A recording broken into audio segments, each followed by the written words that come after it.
story follows a simple fisherman named Eric. Every day, as always, he heads out in his small boat into the open sea to fish and earn a living. To him, it is just another ordinary day on the water. But that day, something very strange begins to happen. Even though the weather is completely clear, within a matter of minutes, a dense fog suddenly rolls in across the entire sea. Visibility drops to almost nothing, and Eric quickly realizes he has lost his bearings. As he tries to figure out where he is, Eric suddenly notices something unusual floating in the distance, an old boat that appears to be abandoned. Curious and a bit concerned, he slowly steers his boat closer and ties it to the side of the mysterious vessel. Thinking there might still be someone inside, he decides to climb aboard to check. But the moment he steps onto the boat, a chilling sensation runs through his body. The entire vessel is completely empty. There are no voices, no footsteps, no movement whatsoever. Only a deathly silence that feels almost unnatural. The strangest thing is that everything on the boat looks perfectly normal. Food is still on the tables, plates are clean, and clothes are neatly placed in their spots. In many places, it looks as though someone had been there just minutes ago. But now, there is no one. Trying to keep his calm, Eric attempts to start the boat's engine, but it refuses to turn over. Now, he begins to feel uneasy. Finding a massive, empty boat in the middle of the ocean is unsettling enough. He takes a pair of binoculars and scans the sea around him, hoping to spot another vessel or some sign of help, but the fog is so thick that nothing can be seen. Left with no other choice, Eric makes his way to the control room and tries to use the radio to call for help.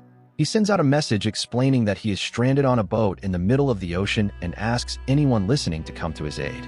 After sending the message, Eric returns to the deck to go back to his own boat. But the moment he looks down, his face turns pale. His small fishing boat is gone. Just a few minutes ago it was firmly tied to the ship, but now it has completely vanished. And even stranger, the dense fog that surrounded the boat moments ago has suddenly cleared, and the sky is now perfectly bright. It is already midday. Eric cannot understand what just happened. Using the navigation charts, he tries to figure out exactly where he is. But one thing becomes clear very quickly. Without fixing the engine, escaping this place will be impossible. Eric begins searching for tools all over the ship. After hours of work, he finally manages to repair the engine. For a moment, he feels a great sense of relief, but his troubles are far from over. He tries to contact someone over the radio again, but once more, he gets no response.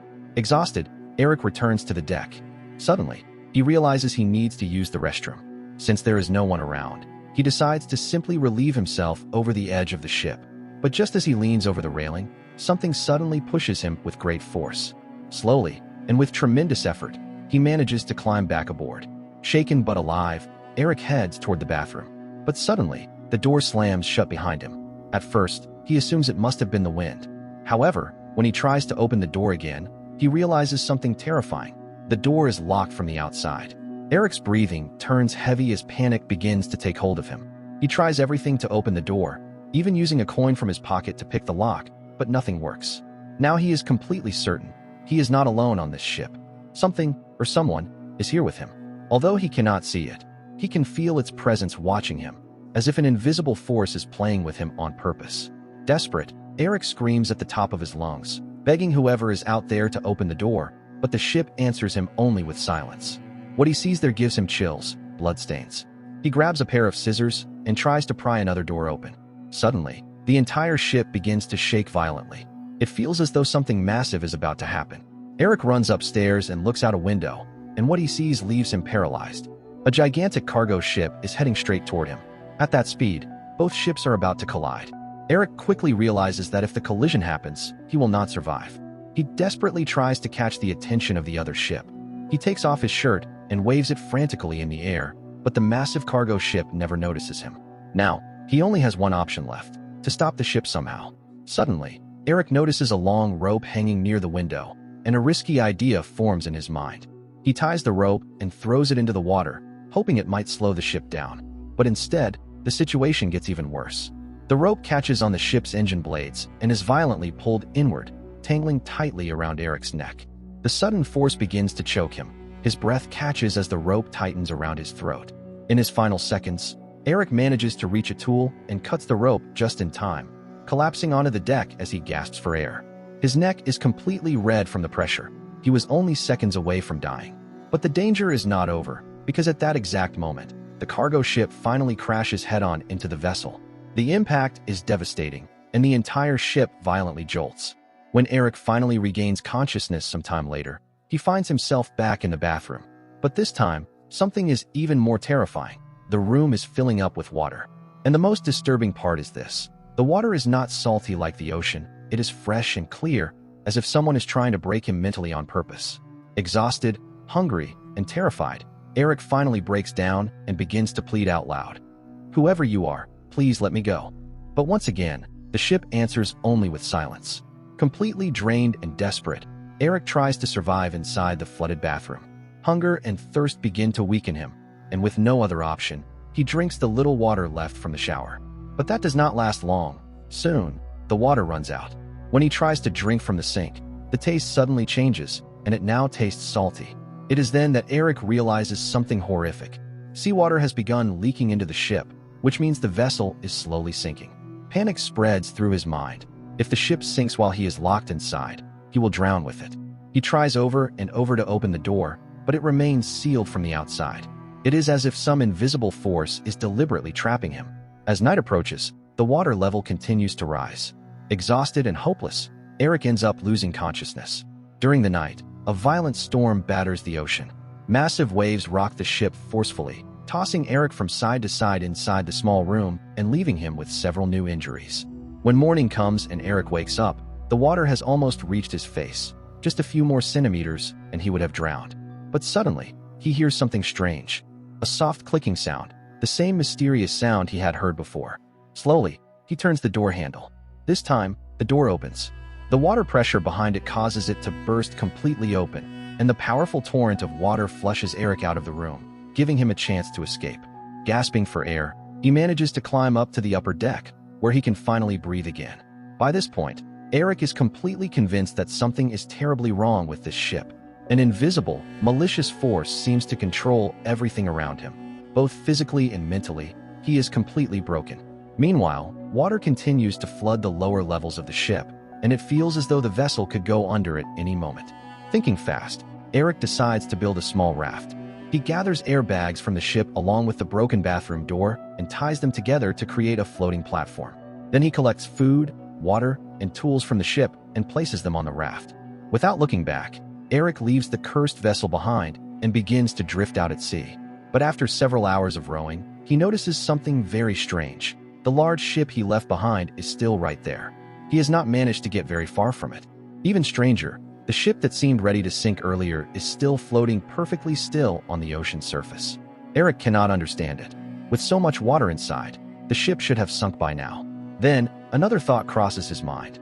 If the ship is not sinking, maybe it really can be repaired. So, reluctantly, he returns to the vessel. First, he repairs the leak where the seawater had been rushing in. Then he builds a temporary pump using pipes and tools from the ship. Little by little, he manages to pump the water out. After several hours of hard work, the ship is finally dry again. Eric even repairs other damaged parts of the vessel, hoping everything will work normally now. Once the work is done, he goes back to the radio and calls for help again, but just like before, no one answers. Frustrated and exhausted, Eric returns to the control room and studies the navigation charts once more. He starts the engine again, hoping the ship will finally move forward, but the ship does not budge at all, not even a single inch. It is as if the ocean itself has glued the vessel to that exact spot. Eric begins to lose all hope. But just at that moment, he notices something in the distance, another ship. Suddenly, a spark of hope returns. He quickly takes his raft again and begins rowing toward the distant vessel as fast as he can. But then something terrifying happens. The ship suddenly begins moving straight toward him, as if some invisible force is pushing it in his direction. Eric rows faster and faster, trying to escape, but the large vessel keeps gaining speed. Just seconds away from a collision, Eric jumps from the raft into the water and begins swimming desperately toward another small boat he sees floating further away. But when he finally reaches the spot, the boat is no longer there. It has completely disappeared.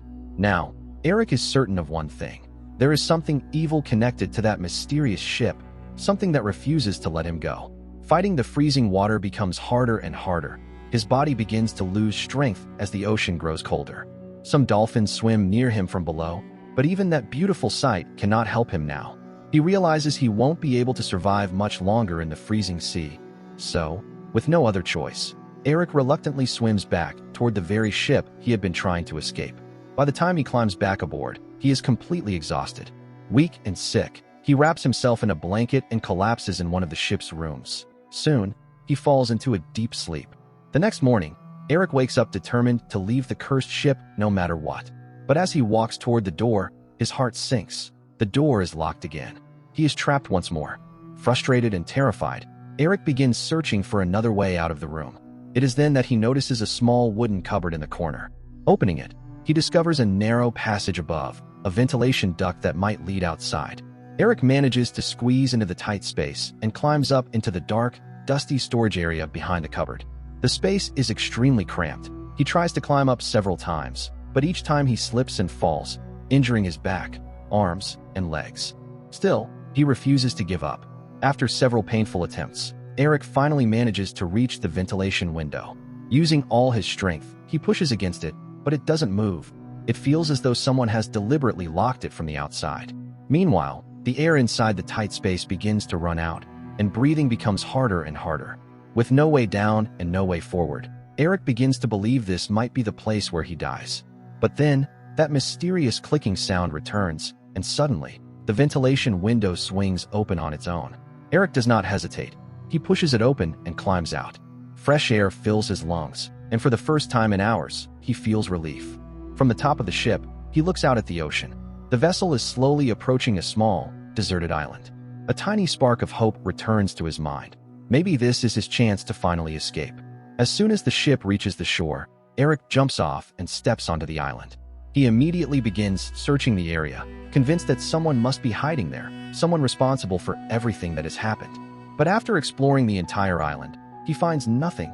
No huts, no footprints, no fire, nor any sign that a human being has ever lived there. The island is completely empty. Confused and frightened, Eric walks back toward the shore, and it is then that he sees something disturbing.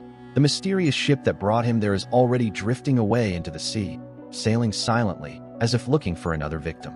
At that moment, Eric knows for certain that the ship is not controlled by people. Something dark and supernatural is controlling it. Determined to survive, Eric climbs to the highest point of the island. From there, he spots another island far off in the distance.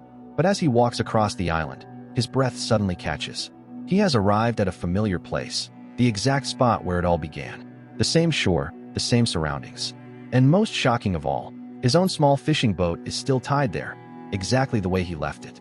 Even the local people nearby are going about their daily routines as if nothing strange had ever happened.